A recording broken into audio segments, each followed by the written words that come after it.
Hey Toy fans, D21 Beast Rob here, back with another figure review for you guys here today. Well, maybe playset is more accurate, and today we are once again going boldly where no one has gone before. You guessed it, we've got another Star Trek review for you guys here today. Now I know Star Trek isn't exactly the hot commodity it once was when Playmates made this toy back in the 90s, but this is a playset I never got my hands on when I was a kid and I'm really excited to check it out. And hey, with Star Trek Beyond coming out this month, and assuming it turns out to be good, perhaps you'll decide it's worth going back and checking out all those great Star Trek toys you may have overlooked in the past.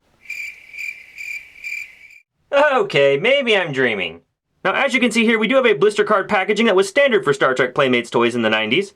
In the upper right, it does announce that this is a new toy line that's available. How timely here in 2016. And as we come down the packaging, we do have what seems to be a warped version of the Star Trek Next Generation logo, followed by a callout that lets you know this is the Innerspace series of Star Trek toys. We then see that this is the Borg ship mini playset, and then finally we have a blister bubble that does house the playset inside as well as some minifigures, and some images of these toys off to the right. Flipping this package around, we do have some additional photos of this playset in action. On the left-hand side, we've got a lineup of some other ships that were available in this toy line. Keep your eyes on my channel for the Klingon Bird of Prey coming soon. On the right-hand side, we have an enlarged version of this mini playset. Then on the lower right, we actually have a backstory for who the Borg are, and it even lets you know which episode they first appeared in. Alright, toy fans, what say we get this playset out of the box and see what it's all about.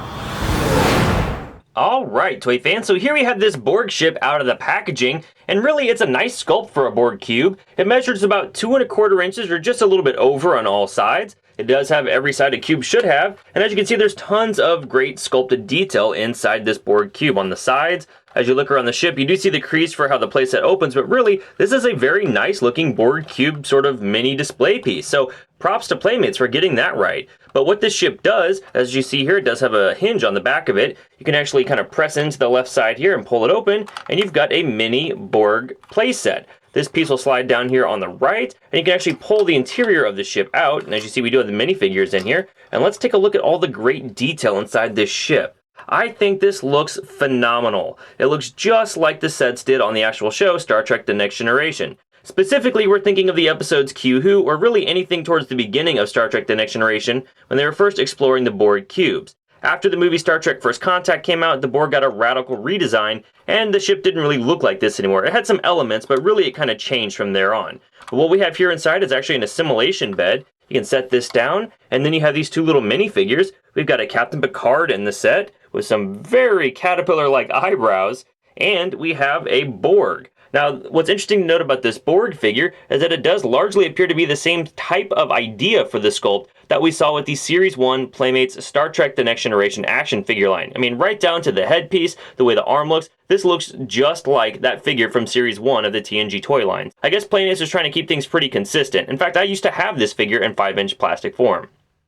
Now, despite the comically pronounced eyebrows of this little Picard figure, I do think Playmates did a fairly good job given the size of the figure. We've got some paint on the actual comm badge, which is a nice touch. We've got paint on the interior of the jacket, where the blue undershirt is actually visible. And the paint's a little sloppy moving around the figure. You can see we got a few dots here on the shoulder and everything, but really overall, for the size, I'm actually pretty impressed with how this little guy looks. Articulation-wise, he doesn't move a whole lot. He's got a hinge in the crotch that allows his legs to bend forward that far and bend back, so he can basically stand and sit. And we have the same sort of articulation with the little Borg minifigure that you see here. His legs will also bend forward. They're a little tighter on this guy, and then he can also stand. Now, the feet on this Borg figure don't appear to be the same length, or the legs rather. I might be able to fix that with a hairdryer if I actually owned one, so unfortunately I think this guy's going to have to stand a little lopsided. Height-wise, this Picard and Borg minifigure do come in right about 1¼ inch tall. And to show you some scale, here we've got this Innerspace Picard minifigure compared to several other Picard figures we've received over the years. Some from Playmates, and some from Art Asylum and Diamond Select. And just for fun, here he is compared to the Marvel Legends Infinite Series movie Ant-Man microfigure. Alright, so back to this playset. What exactly can you do with it? Well, as I mentioned, it does have an assimilation bed. It actually rotates a full 360 degrees, and it's got sort of a headrest that'll slide in and out from the actual bed itself and can lift up. And you can just grab your little Picard minifigure, set him on that bed, and then just kind of have your Borg figure come in and pretend to be working on Picard and actually assimilating him and turning him into famed Borg Locutus. If you don't know who that is, definitely check out Best of Both Worlds Part 1 and 2 on Netflix or Amazon.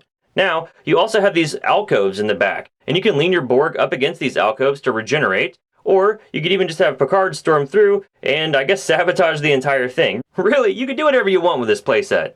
But once you're done, it's pretty easy to go ahead and store these guys away. Just grab both minifigures and make sure that they're actually in the left-hand side of this little playset, and you can press it in, it slides in, and put the minifigures in the back. Then you're just going to go ahead and fold up this assimilation bed. There we go. And just close it up. Oh, it's getting caught. There we go. Push it in and close it up. And your figures are packed up and you've got your ship. You can actually kind of play around with this as a little spaceship if that's what you want to do. But that's the micro playset in a nutshell. So what do I think of it?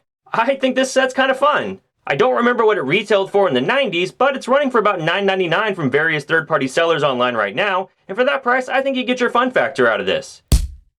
And hey, if you're a ship collector, most of the prominent aliens from Star Trek lore appear to have a set in this Innerspace toy line. So collect enough playsets and you'll have a nice little ship museum going. Well, thanks for watching this review, toy fans. I hope you enjoyed it. If you guys thought this ship was pretty cool, do me a favor and give this video a big thumbs up. It lets me know you like what I'm doing, and I'll be sure to do more of these Innerspace reviews in the future. You can always keep up with me on Twitter and Instagram at D21Beast, and I'll see you guys next time.